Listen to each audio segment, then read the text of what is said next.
Bapak Ibu rahimahullah, puji syukur dan Allah Subhanahu wa taala bahwa di sore hari ini kita bisa dipertemukan kembali oleh Allah dalam keadaan sehat walafiat.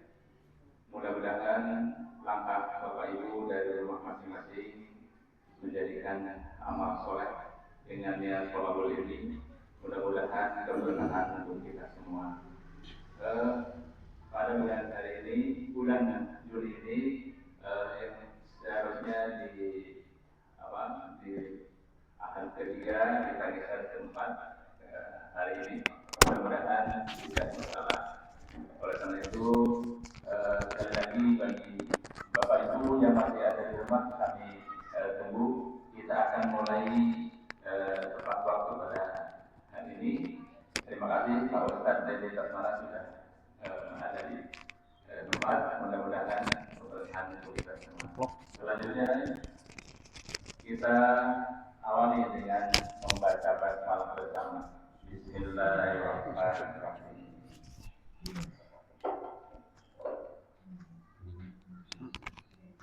Selanjutnya waktu kami haturkan pada Pak Ustadz. Kelihatan nggak? Ini kelihatannya. Oh, bukan itu saya. Oh, di sini. Gimana ya? Persepsi dunia ya. Ini lebih juga semua Udah saatnya. punya karet.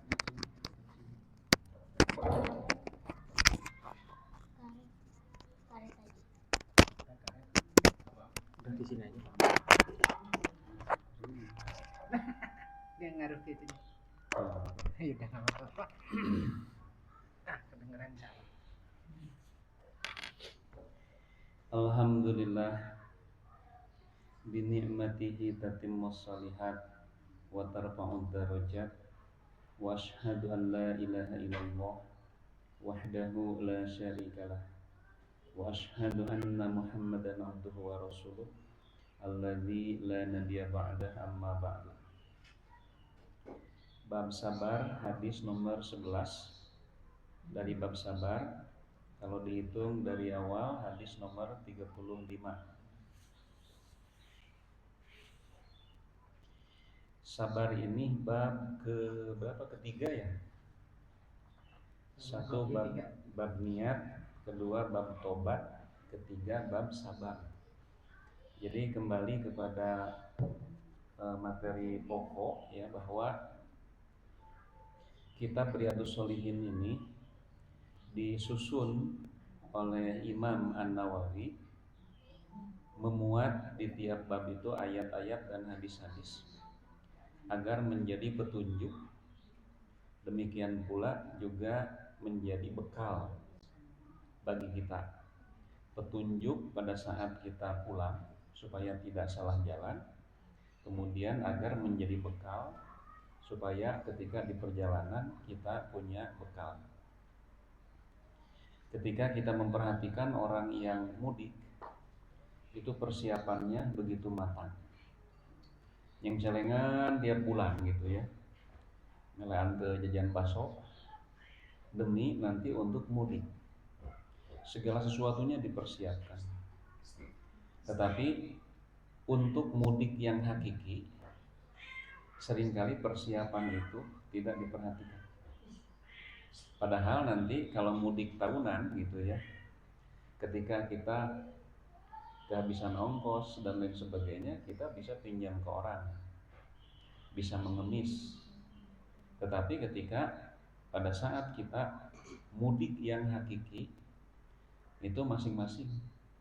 Jangankan dengan orang yang tidak kenal, dengan orang yang kenal pun masing-masing. Yauma yafirul mar'u min akhihi wa ummihi wa abihi wa sahibatihi wa bani. Jadi di akhirat itu orang tua dan anak, suami dan istri, teman akrab sekalipun ketika di dunia, di akhirat itu masing-masing tidak bisa saling meminjam.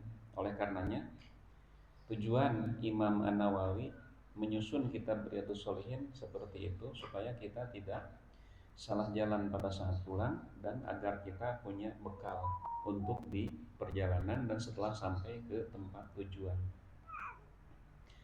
Pertama bab niat, karena nanti kita hidup di dunia ini seperti orang yang sedang bercocok tanam. Apa yang kita tanam itu yang akan kita panen. Nah, istilah orang Sunda mah melak cabe panen cabe, melak bonteng panen bonteng. Jadi jelema mah kumaha pepelakan. Mun melak hade panen hade, melak goreng panen goreng gitu ya. Tapi bagaimana caranya agar amal yang kita tanam itu membuahkan pahala? Maka perlu keikhlasan. Nah, oleh karenanya bab pertama itu bab niat. Yang kedua, dalam perjalanan menjalani aktivitas kehidupan ini, kadang-kadang kita terpeleset dalam berucap sehingga kata-kata kita menyakiti orang lain. Kadang-kadang kita juga terpeleset dalam perilaku yang akan membuahkan dosa, yang nanti dosa ini akan memakan dan menghilangkan, menghapuskan pahala. Makanya bab kedua, bab tobat, agar ketika kita terpeleset itu kita langsung memohon maaf, memohon ampunan kepada Allah. Karena Nabi bersabda, laisal kabair ma'al istighfar. Jadi dosa besar akan hilang dengan istighfar. Tetapi juga jangan menganggap sepele dosa kecil. Walaisa saghair ma'al israr. Tidak disebut dosa kecil kalau dilakukan secara terus-menerus berulang. Nah, kemudian hidup di dunia ini penuh dengan cobaan. Sangat banyak cobaan yang menimpa kita. Karena kalau sedikit bukan cobaan, tapi cobain. Kalau sedikit mah cobain. Nah, karena banyak jadi cobaan. Ya. Dan tentu yang disebut dengan cobaan atau ujian ini, ada cobaan atau ujian yang kita senang menerimanya, ada cobaan dan ujian yang kita tidak senang menerimanya. Kita seringkali memiliki pemikiran bahwa yang disebut dengan ujian itu kemiskinan, sakit. Padahal sebenarnya kekayaan juga ujian, kemudian kesehatan juga ujian. Nah, sejauh mana kita bisa memanfaatkan dua ujian itu. Cuma nanti kalau kesehatan dan kekayaan itu ujian yang menyenangkan. So, ibu mending sehat mending kedaman. Mending sehat mah. Ya mending sehat. Keun wae loba duit oge, nu penting mah sehat. Itu prinsip hidup mah. Nu penting mah sehat, keun wae loba duit ge gitu ya. Nah, daripada keur mari deui tegaduh artos. Nah, tetapi nanti orang yang diuji dengan ujian yang tidak menyenangkan, sakit, kemiskinan, umumnya lulus karena mereka merasa sedang diuji. Justru yang seringkali tidak lulus itu ketika diuji dengan ujian yang menyenangkan. Diuji dengan kekayaan, diuji dengan kesehatan, seringkali tidak lulus karena tidak merasa sedang diuji. Itu yang kita rasakan gitu ya. Kalau sakit menuju diuji ku Allah, gitu kan? Kalau usaha rugi menuju diuji ku Allah. Tapi kalau usaha untung, ujian gitu. Nah gitu ya. Tapi orang tidak merasa keuntungan itu sebagai ujian. Ketika kita diberi kesehatan, saya lagi diuji dengan kesehatan. Jarang orang berpikir seperti itu. Dalam kenyataannya, orang datang ke kiai, ke ustad, apa yang dikeluhkan? Kemiskinan, sakit. Pidoana we Pak Ustad, abdi teh nuju diuji ku Allah. Tos 3 mingguan abdi teh. Kakara ge 3 minggu gitu ya. Ari sehat manu puluhan tahun. Nah, gitu. Pidoana we Pak Ustad abdi teh nuju diuji ku Allah. Ditipu abdi teh ku rerencangan. Seep sareng modal-modalna. Nah, diuji bahasanya. Tapi ketika mendapat keuntungan, datang ke Ustaz. Boro-boro jempling we ada sih dipentah. Di doana we Pak Ustad abdi nuju diuji ku Allah, diuji kumaha? Abdi teh kenging untung 3 miliar. Nah gitu, wal aya. Nah, wal aya jempling we gitu. Sehat mah gitu. Di doana abdi teh nuju diuji ku Allah. Terus 3 tahun abdi teh sehat wae. Rugi aya BPJS mayar hayo ai sehat terus gitu. Rugi teu kapake-pake gitu. Jadi nah hiji waktu mah sehat teh ruginya lantaran BPJS bayar terus gitu tapi dipakai tidak. Nah, oleh karenanya nanti bab ketiga adalah bab sabar.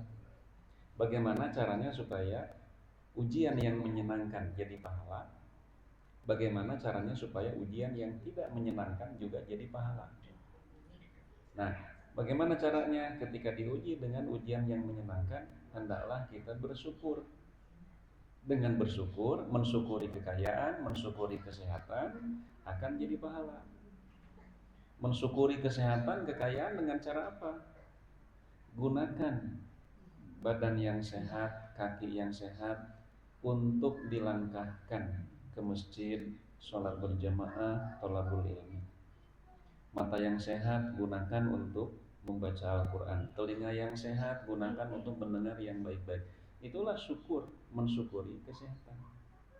Mensyukuri kekayaan, belanjakanlah harta itu untuk perkara-perkara yang disukai dan diridhoi oleh Allah. Nah, sementara ketika kita diuji dengan ujian yang tidak menyenangkan, hendaklah kita bersabar. Dengan bersabar akan jadi pahala. Dah hirup mah cuma 2 kan? Sabar, syukur. Ketika diuji dengan kesenangan, bersyukur jadi pahala. Ketika diuji dengan kesusahan, bersabar, tetap jadi pahala.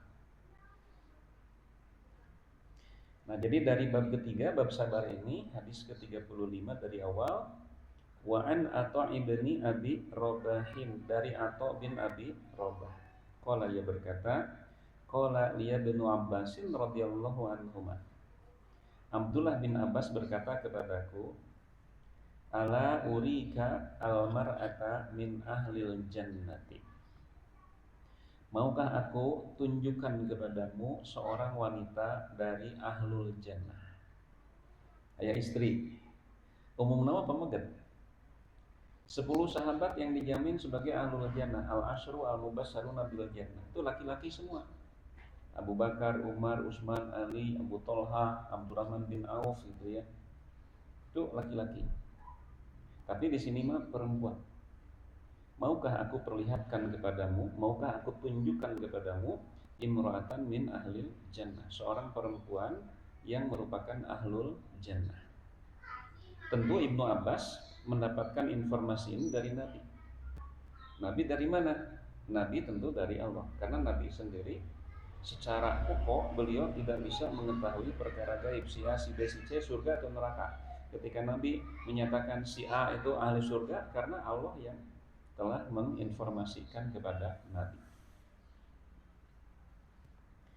Kemudian, faqultu bala, maka Atha menjawab, ya aku mau. Qala, Ibnu Abbas berkata, hadhil mar'atus sauda, perempuan yang merupakan ahlul jannah itu perempuan yang berkulit hitam ini. Hideung nih kulitnya tuh.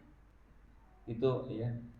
Nah, ini juga jadi gambaran untuk mungkin di bab takwa ya kalau tidak salah. Ada hadis, innallaha la yanzuru ila ajsamikum wala ila suwarikum walakin yanzuru ila qulubikum. Yang menjadi penilaian bagi Allah itu bukan bentuk tubuh, bukan rupa wajah seseorang. Kasep pasti ke surga. Nu kulit mah koneng umyang pasti ke surga. Bukan itu. Walakin yanzuru ila qulubikum, tetapi yang akan menjadi pertimbangan Allah itu adalah hati. Kumaha teh jelema mah gitu ya. Karena ada orang yang bicaranya kasar, bahasana loma, tapi jujur Pak. Aya nu bahasana lemes, hormat, DP, tapi mun nginjem ya semaya. Ada yang begitu. Ada yang begitu gitu ya. Bahasana mah lemes gitu. Nah gitu, tapi nipu. Ada yang begitu. Nah, maka tetap orang itu tidak dilihat oleh Allah dari tampilan luar. Kan ari kulit mah hanya bungkus. So, kulit mah bungkus. Da anu bade kulitna beureum, kulitna bule, kulitna hideung, kulitna koneng umyan. Sawo matang, sawo busuk gitu ya. Tos maot mah anger. Sadayana ge bangke.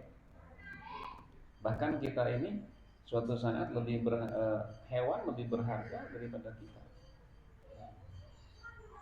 Samun ibu ningali bangke lauk di walungan, ningali can buruk gitu tapi teh pinggir tos pae. Lumayan bang, dah halal bangke lauk mah. Tapi mun ibu ningali bangke artis, yang di pulung mah. Ningali bangke artis, pulung da ieu mah artis boro-boro. Semua menghindar gitu. Nah, oleh karenanya banyak begitu ya hadis-hadis tentang bagaimana kemuliaan seseorang tetapi dengan warna kulit yang hitam. Bilal kan ahli surga. Bilal, kamu ini punya kebiasaan apa, kata Nabi? Karena aku mendengar ada suara ketukan sendalmu di surga itu. Kata Bilal, tidak ada amalan yang aku biasakan kecuali setiap aku selesai wudhu siang ataupun malam, aku selalu salat 2 rakaat setelahnya. Syukrul wudhu itu. Tuh, Bilal hideung kulitnya. Tapi ahlul jannah. Nah, sementara Abu Jahal itu kulitnya putih. Wajahnya tampan, berbicara menarik, orator. Kan di neraka. Nah, oleh karenanya ini juga jadi pelajaran bagi kita gitu ya. Di dalam menghargai, menghormati orang. Jangan tertipu dengan casing. Jangan tertipu dengan tampilan fisik. Kita pun ketika diciptakan oleh Allah, nah irung urang mah kieu, batu mah mancung, urang mah mancungna ka jero. Misalkan gitu ya. Kenapa ngomongkeun urang sorangan gitu. Nah, ini juga kita tidak boleh merasa rendah diri.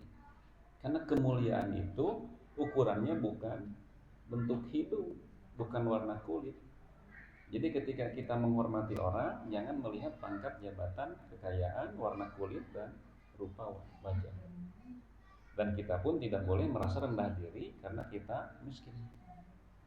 Bahkan suatu saat orang miskin itu begitu berjasa, berharga, dan sangat diperlukan. Mun aya nu maot, nu ngamandian jelema beunghar, bukan jelema beunghar mah horeameun. Ya. Nu mangul pasaran jelema beunghar, bukan orang miskin. Ngajajar ke kuburan orang miskin. Nah gitu ya. Hadhil mar'atus sauda. Perempuan yang dinyatakan oleh Nabi sebagai ahlul jannah adalah perempuan berkulit hitam ini. Atatin Nabiya sallallahu alaihi wasallam faqalat. Wanita itu datang kepada Nabi kemudian berkata, "Inni usra'u wa inni atakasyafu." Aku seringkali pingsan. Ada yang menyebutkan bahwa usra'u di sini karena dia seringkali jatuh diakibatkan dari penyakit ayan. Ayan dah. Epilepsi. Sakalor cekurang Sunda mah, ya. Ya karena ada gangguan di otak. Itu. Nah, sampai kadek cenah nu sakalor mah tong dibalong gitu ya. Sanes tong dibalong sanesna makana kalau jadi Pak, kemudian terjun ke kolam, dia sulit untuk mengendalikan diri. Nah, ya oke, mun anu sakalor mah banyur we cenah ku cai saemer. Aya anu kitu. Nah, tapi ada di Maleer. Jadi jelema sakalor banyur ku cai saemer. Sembuh, Pak. Nah, katingali rek jadi nyenak emer rek dibanyurkeun teu jadi sakalorna. Teu jadi. Tungtung nama damang saterasna sabada dikongkorongan ku emer. Eta mah reina gitu bukan reina. Tapi nah, kalau ini asli ya, di dulu mah kan sawah jangkung itu teh. Disebutna teh Ranca Manyar teh. Ya, sawah jangkung. Itu ada putra Pak Guru sudah almarhum sekarang. Ade namanya. Ade Jin disebutna. Nah itu sakalor juga. Jadi kalau lagi pengajian, jadi dia cari pegangan. Karena lagi jadi itu, sudah orang nyekek gitu. Matan nu teu apal mah reuaseun. Padahal bukan pada nyekek tapi mencari pegangan. Cuma qadarullah beliau meninggal dunia di dapur gitu ya. Jadi nuju nahar cai ngagola, cari pegangan.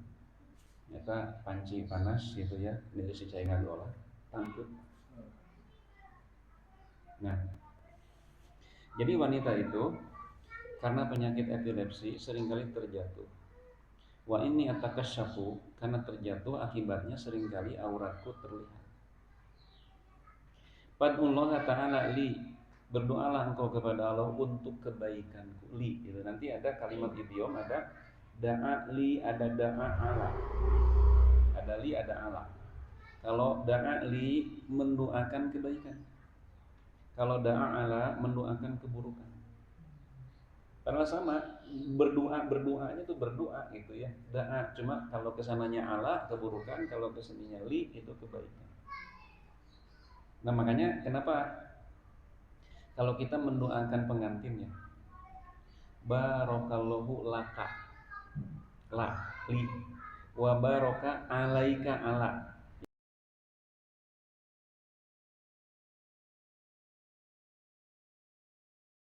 Baraka alaika wa jama'a bainakuma fi khair. Nah, jadi nanti laki-laki itu, suami itu didoakan 3 kali, perempuan mah sekali. Barakallahu laka buat suami, wa baraka alaika buat suami, wa jama'a bainakuma fi khair buat suami istri.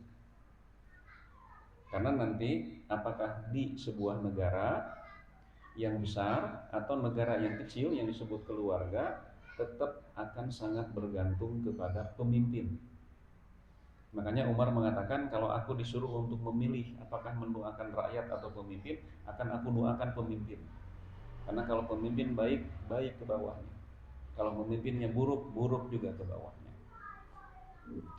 Nah, kembali ke yang tadi itu ya,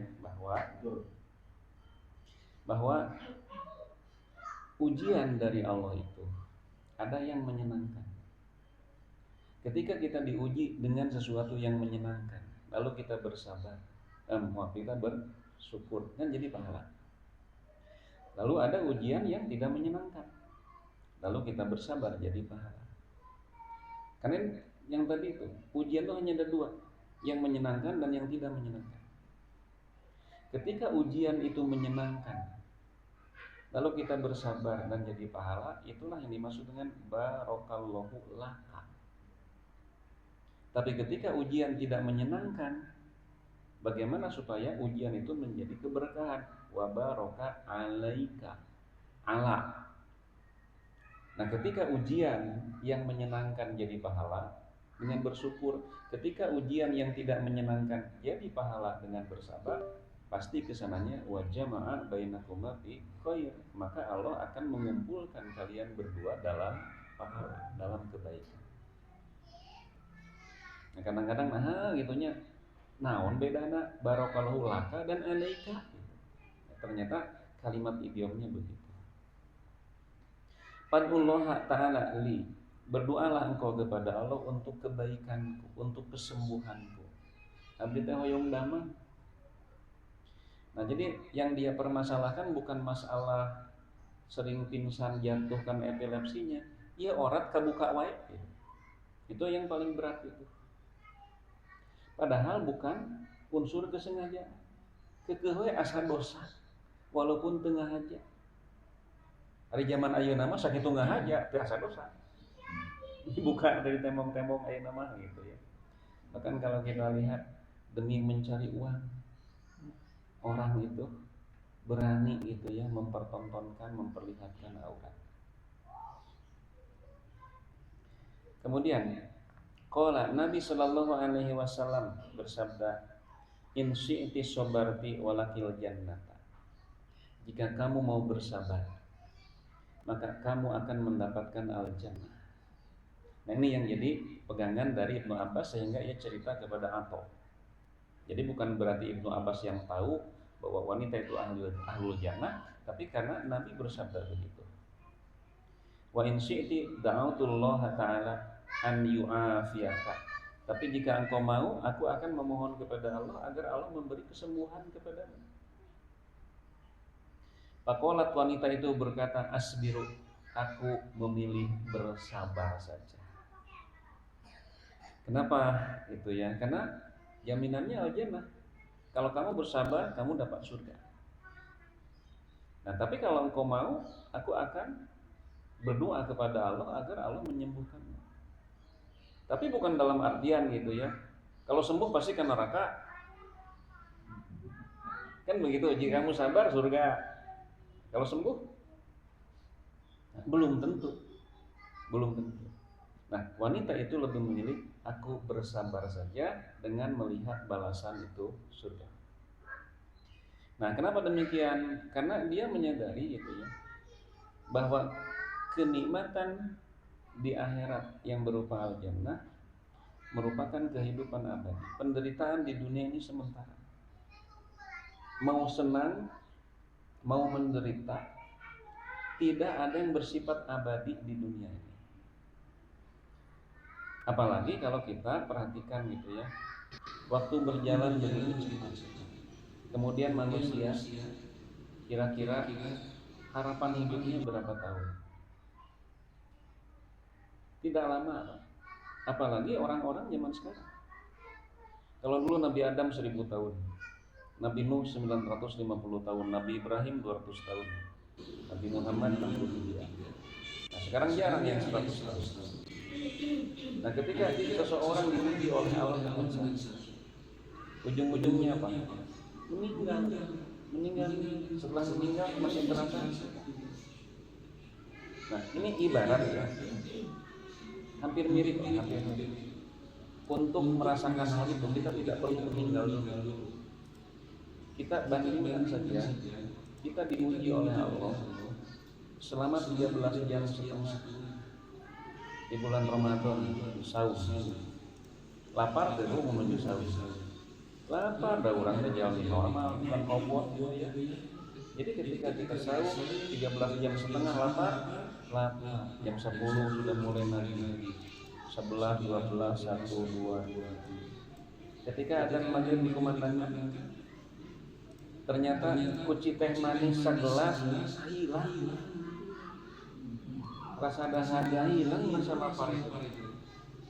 Kadang-kadang ningali sangu teh habek we kena bala-bala cireng kerupuk banjur gitu ya. Sangu mah gitu ya. Itu gitu. Ini kita diuji 13 jam setengah. Ternyata kucai segelas hilang dahaga. Ya begitulah kehidupan. Nah, wanita ini meyakini bahwa surga lebih berharga. Yang kedua, kehidupan dunia tidak abadi. Penderitaan di dunia ini, sakit, pingsan, lebih dari pingsan, mati. Di akhirat mah boro-boro meninggal dunia. Di neraka gitu, di neraka ya tuh maut, boro-boro maut, pingsan beda. Eta jelema doraka bakatku nyeri siksaan di neraka, pingsan 3 poe. Kenah, Pak? Lumayan atuh. Pingsan 3 poe, jadi teu karasana naon, Pak. Nah, di neraka mah boro-boro tidur, pingsan tidak ada. Nah, saya pernah dengar itu ya. Itu kalau ada bangsat dipukulin, Pak, sampai rusak. Beda jeung koruptor gitu kan. Koruptor mah 271 triliun kalem gitu ya. Mantap daripada ngabangsat mah mending kena entong. Sanes mending kena jadi koruptor, nya mending entong atuh. Ya. Nyemun kita napakuran hirup gitu, Pak. Korupsi 271 triliun. Ternikmati tidak? Kabujung kapenak ku KPK. Ya, kabujung kapenak ku KPK. Tidak ternikmati. Kemudian pejabat kira-kira mapannya usia berapa? 50-an lah. Mapan, baru mapan, 50-an mapan. Terus taruhlah 50 tahun korupsi. Untung 271 triliun. 100 miliar saja dia korupsi. Kira-kira mau makan apa dengan uang 100 miliar itu?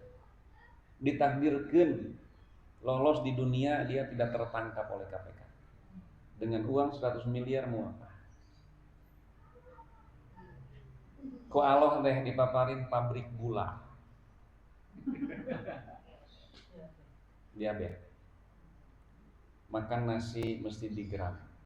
Padahal uangnya 100 miliar. Dikasih darah tinggi.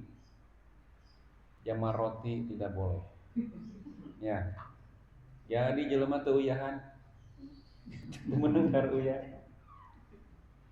Ya, dikasih hipertensi. Usum kurban dan ningali daging domba teh melong. Kira-kira nikmat hidup seperti itu. Mending kalau kita orang ya untuk korupsi gitu ya. Iya mah maling atos, tanggung jawab pasti, ternikmati tidak. Karena banyak yang dilarang. Sok ibu, nu beunghar mah uangnya banyak tapi ini dilarang, ini dilarang, ini dilarang. Ayo orang mah sagala meunang. Ngan teu aya. Ngan teu aya daging domba gitu ya. Nah, gitu. Tetapi lebih tersiksa Pak. Orang yang banyak harta tapi sagala teu meunang. Itu lebih tersiksa. Nah, jadi tungtungna saur sepuh mah hirup mah masangka-sangka. Cek urang nu beunghar mah senang, pejabat mah senang gitu ya. Teu kudu mikiran PDAM, telepon, listrik. Kenapa? Karena sudah ada badan anggaran, badan rumah tangga. Nah, ternyata gitu ya, walaupun kita belum pernah jadi pejabat, kalau kita bertanya dan melihat, tetap dah senang urang atuh Pak. Senang urang. Kita mah ketemu dengan wartawan tenang. Pejabat mah takut Pak ketemu wartawan. Panggil KPK itu stres begitu. Nah, cirinya kita itu senang karena nanti orang yang senang, orang yang tenang, satu dia mudah tidur dan nyenyak ketika tidur. Cok. Ya. Sementara orang yang stres susah tidur. Cok pejabat. Sakitu kasurna empuk, hargana puluhan juta, tapi tidur gelisah. Urang mah pejabat mah hese sare, urang mah hese hudang. Ada disebut udah. Ada disebut gitu udah. Ya gitu. Ya. Stres pejabat. Urang mah asal datang ke pengawasan langsung. Tenang di pengawasan mah. Gitu. Tenang bisa. Ya sekarang begini Bu, pejabat makan sehari berapa kali? Ya, kita 3 sama. Bangsat itu 3 kali sapoe, urang 3 kali sapoe. Ya. Pejabat yang bangsat itu sekali makan berapa piring? Paling banyak 2 piring. Abdi mah sahuap-sahuap kan tuang teh enak. Sami sahuap-sahuap salaya ge. Saya mah sapiring langsung. Makan sama gitu ya. Tapi keukeuh gogoda dunia. Kira-kira gitu ya. Kalau kita punya uang tabungan 1 miliar. Bade kumaha? Tos we. Cek tenang ngaji atulah. Pemikiran beas isuk pake tok kumaha. Kan begitu pikiran. Tanya pikiran orang yang belum punya uang. Tapi kalau kita sudah punya uang 1 miliar, bakal mikiran kalau 2 miliar ya. Saya yakin itu. Ditakdirkan oleh Allah kita punya uang 2 miliar, akan berpikir lagi kalau 3 miliar.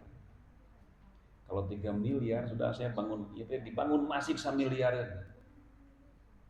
Eta teh pikiran jelema nu teu boga duit. Lamun tos gaduh artos mah moal mikiran masjid moal kalau bikin kos-kosan ya. Wah, berapa? Pasti tak pikiran gitu. Nah, jadi sabda Nabi, insi ti sobarti walakil jannah, wa insi ti da'atullah ta'ala an yu'afiyaka. Jika engkau mau bersabar, sok sabar we. Maka jaminannya bagi kamu adalah surga. Bukan karena epilepsinya, tapi karena kesabarannya. Jadi bisa saja kita diuji dengan penyakit lain, tapi kita akan mendapatkan jaminan yang sama ketika kita bersabar. Nah, karena intinya adalah kesabaran. Tapi jika kau mau, akan aku berdoa kepada Allah agar Allah memberi kesembuhan kepadamu. Ternyata wanita itu lebih memilih asbiru, aku akan bersabar. Faqalat inni atakasyafu, tetapi permasalahannya aku bersabar, penyakitku terus ada. Nah kalau jadi kumat, aku pingsan, auratku suka terbuka. Panullaha an la atakasyafu, berdoalah engkau kepada Allah agar auratku tidak terbuka. Pada Allah, lalu Nabi mendoakannya. Nah jadi sekali lagi bahwa ini dimuat oleh Imam An-Nawawi dalam bab sabar. Walaupun kasusnya penyakitnya epilepsi, tetapi nanti ada jenis-jenis penyakit yang lain.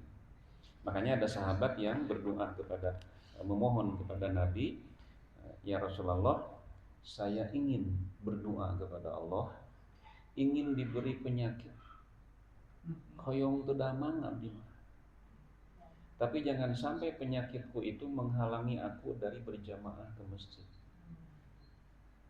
Sampai resep teu damangna Bu, tapi ketika menghadapi sakit dengan kesabaran eta ku pahalana gitu.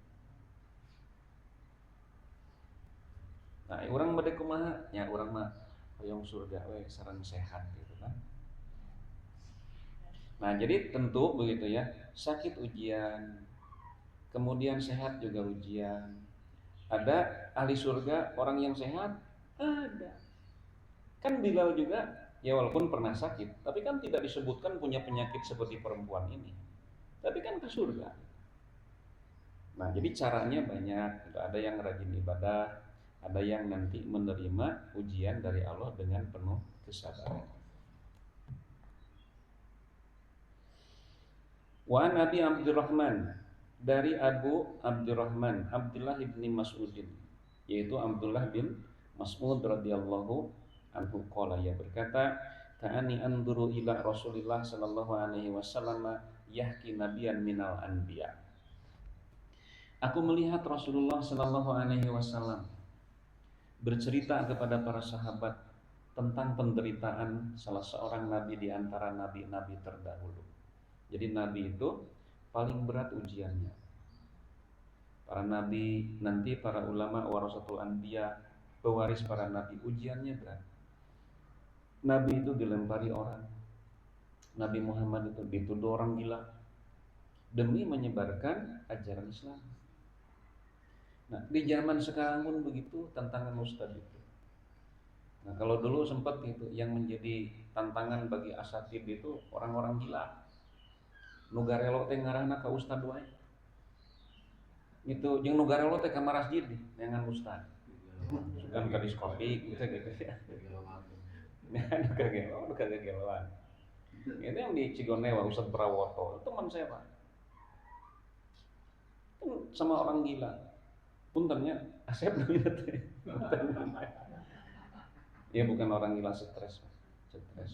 Dibabukul ini satu Pak. Diadili. Anda terima tidak? Dituntut dengan hukuman 5 tahun penjara. Saya pikir-pikir Pak Hakim, cek nu gelo. Anu gelo bisa mikir-mikir gitu. Cek urang mah tarima we anu gelo mah nya. Aduh, nuhun pisan Pak Hakim, kitu mun nya mah gelo gitu. Saya pikir-pikir dulu. Sampai begitu.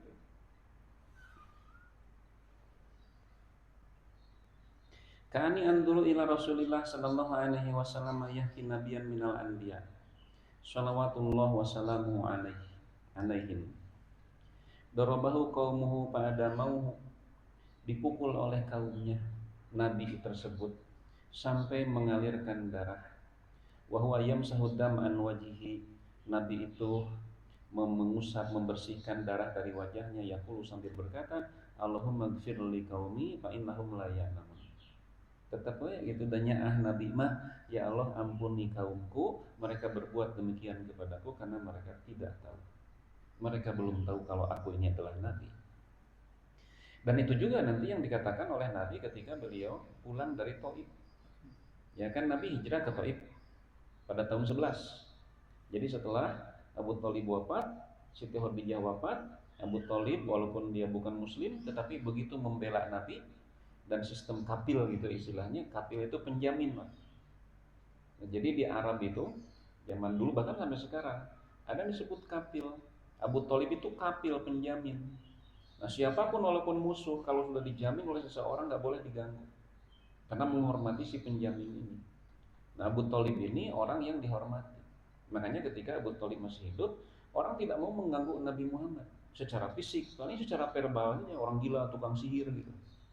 Nah, ketika Abu Thalib wafat, nah kemudian Siti Khadijah ini pensuplai dana, ya, sumber dana, juga meninggal dunia tahun 11 itu, beda 2 bulan saja. Nah, orang kafir itu semakin leluasa mengganggu, meneror Nabi, maka Nabi hijrah ke Taif dan oleh orang-orang Taif dilempari. Sampai putra angkat Nabi Zaid bin Harisah itu tangannya luka karena melindungi Nabi dan terkena lemparan batu. Nah, kemudian Nabi pulang ke Mekah, malaikat penjaga gunung itu menawarkan kepada Nabi, wahai Muhammad, jika engkau mau akan aku angkat gunung ini, akan aku timpakan kepada penduduk Taif. Nabi menjawab, tidak. Orang-orang Taif berbuat begitu kepadaku karena mereka belum tahu kalau aku ini adalah Nabi, dan aku berharap memohon kepada Allah agar di antara keturunan mereka ada yang beriman kepada aku. Nah, nanti harapan Nabi ini itu dicatat oleh Abdullah bin Abbas. Nanti Abdullah bin Abbas setelah Nabi wafat, beliau pergi ke Taif untuk dakwah dan sukses sampai nanti Ibnu Abbas itu wafat di Taif. Makanya kalau sekarang orang-orang umroh itu berkunjung juga ke kota Taif, pertama ingin melihat Mikot Qarnul Manazil, ingin melihat pasar Ukad sejak zaman jahiliyah itu, kemudian ingin melihat Masjid Adas. Adas itu seorang hamba sahaya yang memberi anggur kepada Nabi, kemudian dia masuk Islam. Ada Masjid Ku, Nabi sedang bersandar itu menyandarkan sikutnya di batu dan batunya itu jadi cekung gitu, membentuk sikut Nabi. Nah, kemudian juga ada Masjid Abdullah bin Abbas. Jadi begitulah kesabaran para nabi di dalam mendakwahkan Islam. Nah, orang mah kadang-kadang sulit sabar seperti itu. Kakarang diledek beureun urang mah. Nah, gitu. Padahal nanti kegagalan berdakwah bukan karena dakwah itu ditolak, tapi kegagalan dakwah itu kalau juru dakwah sudah berhenti dari berdakwah, itu mubalik gagal. Jadi kalau dia bertabligh, menerangkan Quran, sunnah seperti ini, sunnah Nabi ini tidak boleh karena tidak pernah dicontohkan oleh Nabi, lalu ditolak orang, itu bukan gagal. Tapi kalau si ustadz itu sudah berhenti, bosan dakwah di masjid mah, nah, itulah ustadz yang gagal. Nah, bahkan kalau kita renungkan gitu ya, mubalik sebagai pewaris Nabi sekarang tinggal memetik hasilnya. Punten banyak. Kalau Nabi berdakwah, kira-kira kagambar pulang dikasih amplop berapa? Diancam dibunuh, Pak. Bahkan sampai lahir syariat kunut nazilah itu kan ada 70 sahabat yang hafid Quran diminta oleh 2 kabilah, ditipu ternyata. Jadi kami minta tenaga pengajar, dikirim oleh Nabi 70 orang. Dibunuh, Pak. Qadarullah satu yang selamat. Sampai lapor kepada Nabi, sampai akhirnya ada syariat kunut nazilah. Sekarang mau balik sekarang, nyaman, kamu mau balik kota, Pak. Apalagi mau balik kota. Makanya saya paling tidak suka kalau ada mubalik yang sampai memasang tarif. Ada. Pak. Itu kalau kita mau ke Nagreg kan ada jalan bypass tuh, supaya tidak lewat Cicalengka ya, Cicalengka lama gitu. Nah, sana ada pom bensin kiri kanan. Nah, yang kenal tuh saya yang sebelah kanan. Itu yang punya orang Jakarta. Nah, nanti asistennya orang Bandung. Asistennya cerita ke saya. Jadi ketika mau launching itu, mau pembukaan itu, Jadi dunungan saya di Jakarta yang sana ayakeun pengawasan sana. Nah waktu itu untuk mengundang Kak Agim sulit, padat jadwalnya Agim waktu itu. Nah, karena waktu itu belum buka cabang ya. Nah setelah buka cabang udah mulai agak lenggang jadwalnya itu. Ibu-ibu pengujian buka cabang naon gitu. Iya. Ya. Cabang. Nah sampai Pak Haji Ajang itu ceritanya saya datang ke Jakarta menemui seorang mubalik. Saya tidak sebut nama ya. Ternyata tarifnya 25 juta. Gitu. 25 juta.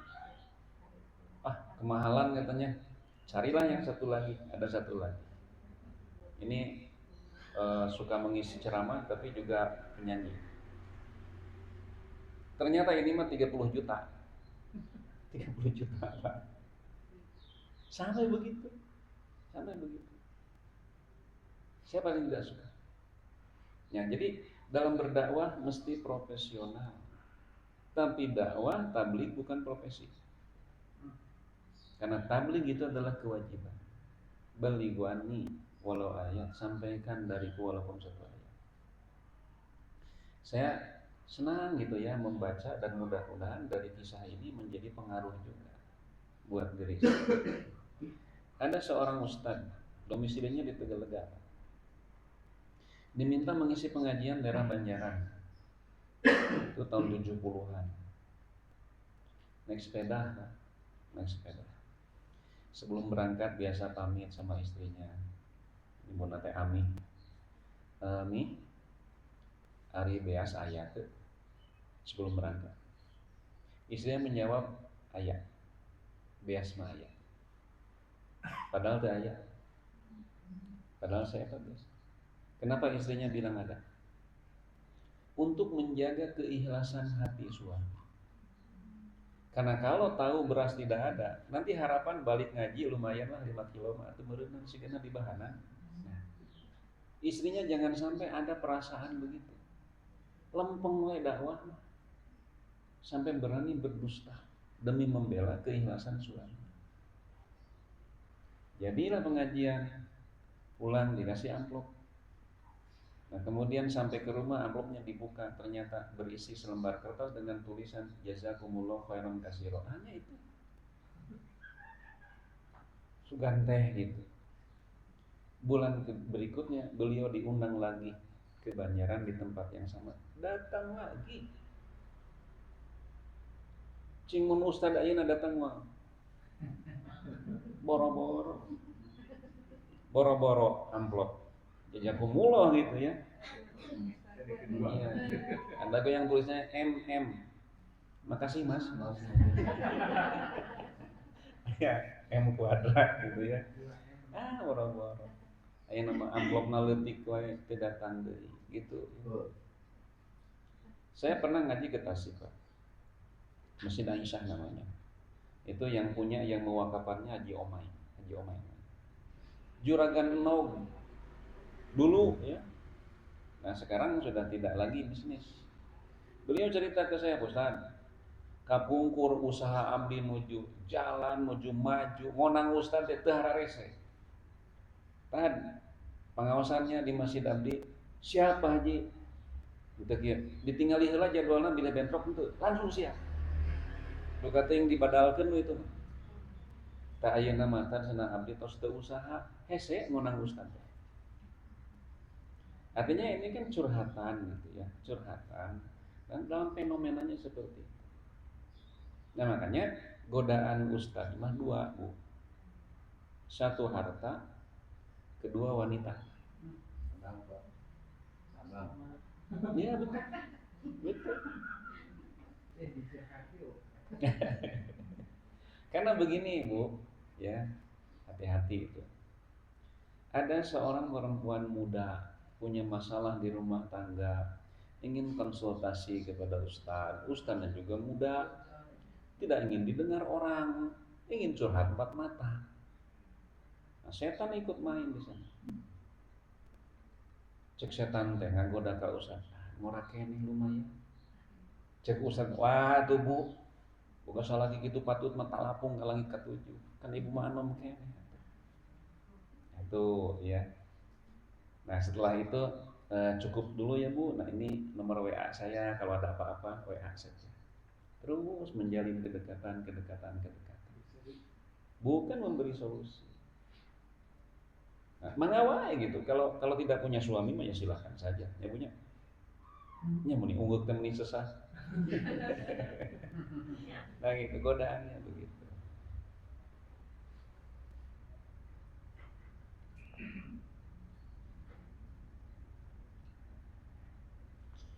Dua heula Bu nya. 235, 36 itu saja dulu ya. Kaitan dengan masalah kesabaran. Segitu sementawis, mudah-mudahan aya manfaat. Rabbana atina fid dunya hasanah wa fil akhirati hasanah wa qina adzabannar. Wassalamualaikum warahmatullahi wabarakatuh.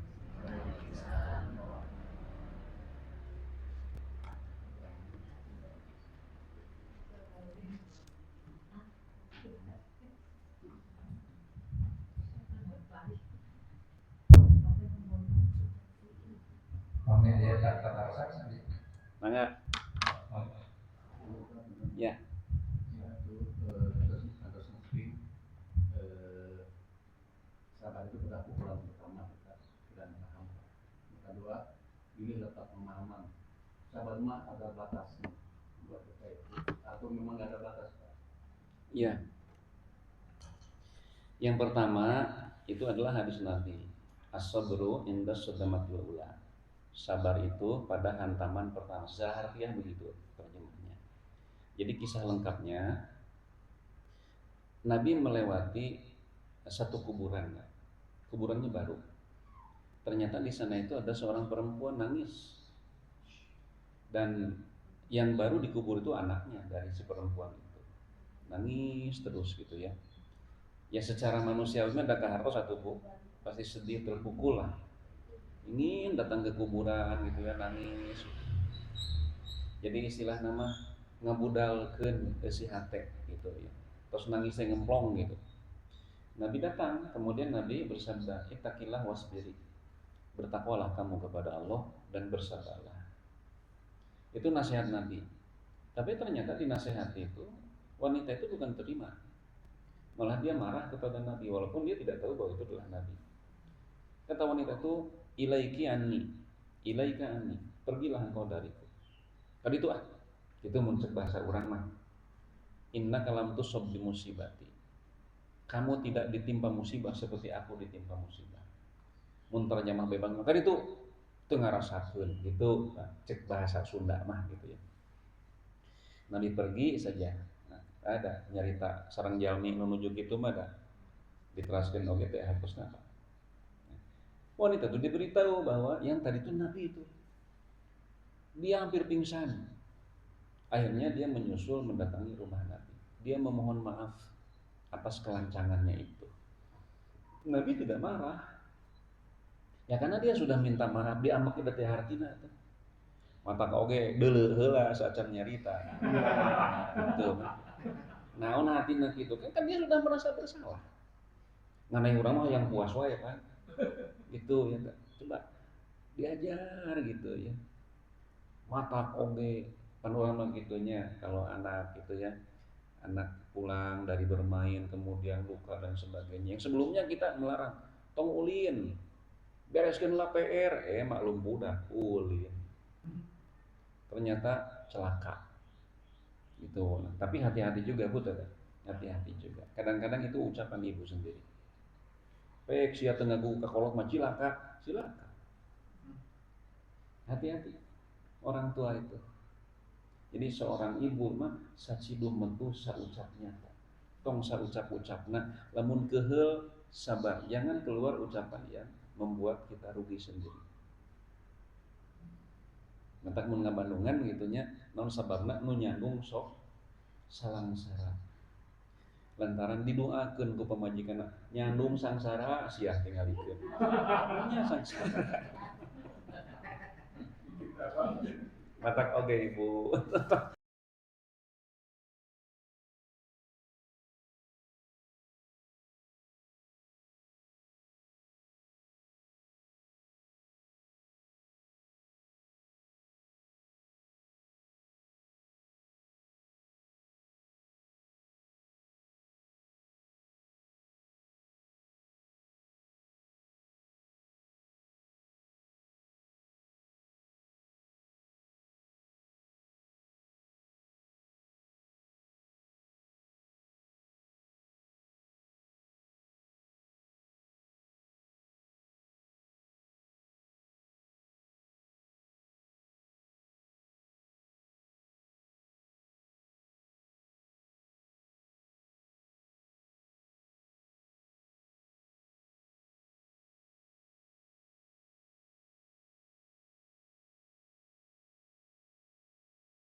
Nah, jadi as-sabru inda sadamatul ula, kesabaran yang akan membuahkan pahala itu apabila kesabaran tersebut terjadi pada hantaman pertama. Tapi lamun gitunya anak maut terus nganahan kalau tentu ingun Allah tos sabulan baru sadar anak titipan Allah mana ya Allah abdi mana mau jadi pahala sabar eta nah tos lami teuing. Nah itu disebut dengan as-sabru inda sadamatul ula, kesabaran yang akan berbuah pahala itu pada saat hantaman pertama. Ya, yang kedua bahwa kesabaran itu tidak ada batasnya. Tidak ada batasnya. Yang seringkali membatasi itu manusia. Kalau sabar dia aya batasna tuh. Sireum dia aya ditincak-tincak teuing mah.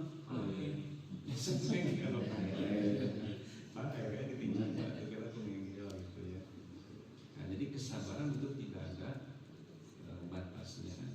Semakin kita bersabar akan terus akan mengalirkan pahala. Gitu ya. Jadi jangan ada kata-kata sabar gaya batasnya. Nah, tetapi tentu yang disebut sabar itu bukan diam saja. Dikepret cicing we sabar. Lain sabar kalehan kan begitu. Ya. Jadi sabarna kita menerima qada dan qadar Allah, tapi nanti diiringi dengan ikhtiar. Kalau disebut sabar mah mun ditonyok batu artis lah, kita sabar gitu. Nah gitu ya. Ini sabar mah tidak ada batasnya. Masih ada waktu dari ibu ada. Mana bu bilang tadi?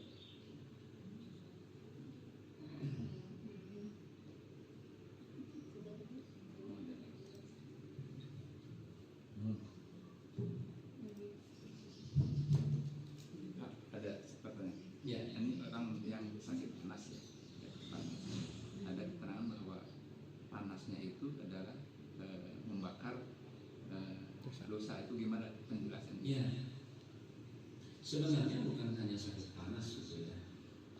Kan kalau tidak salah ada hadisnya atau belum bisa lupa lagi bahwa setiap musibah apakah berupa sakit yang menahun sampai nanti kalau orang tertusuk beli, apabila diterima dengan kesabaran maka musibah tersebut akan menghapus dosa. Bukan hanya penyakit panas, penyakit apapun, mau penyakit panas itu, badai hapur, badai bisul, itu bisa penyakit jelma sangsara mah gitu. Itu penyakit rakyat gitu ya. Kunaon Pak? Komplikasi gitu. Ya hapur bisul. Gitu. Nah jadi sama semua penyakit tertusuk duri. Kadang-kadang ya kita membantu dan mampu nak kurban dan nyumbang ku tenaga, misalkan ya nyiksikan daging terus kakeureut ya kakeureut padahal orang teh asana tos hati-hati gitu. Nah lalu kita berarti orang teh kurang hati-hati tapi dia tos cocok di Allah nya tarima keun we. Nah maka itu akan menjadi pahala dan akan menjadi penghapus dosa. Walaupun kalau saya kebetulan juga ketua panitia, saya selalu mengingatkan hati-hati. Nanti dalam bab dolim itu ada kata Nabi, kalau kamu ke masjid membawa anak panah, atau kalau kamu ke pasar membawa anak panah, hendaklah kamu memegang bagian ujung yang tajam. Tujuannya apa? Supaya tidak mengganggu, tidak melukai, tidak menyakiti yang lain. Nah, usum kurban mah aduh peso saya itu, nah, hati-hati. Ya, tapi alhamdulillah kemarin saya hari pertama di Maleer, hari kedua di Bekasi, Selasa, hari ketiga Rabu itu di Cilacap, Tebak kurban di Jumenteng.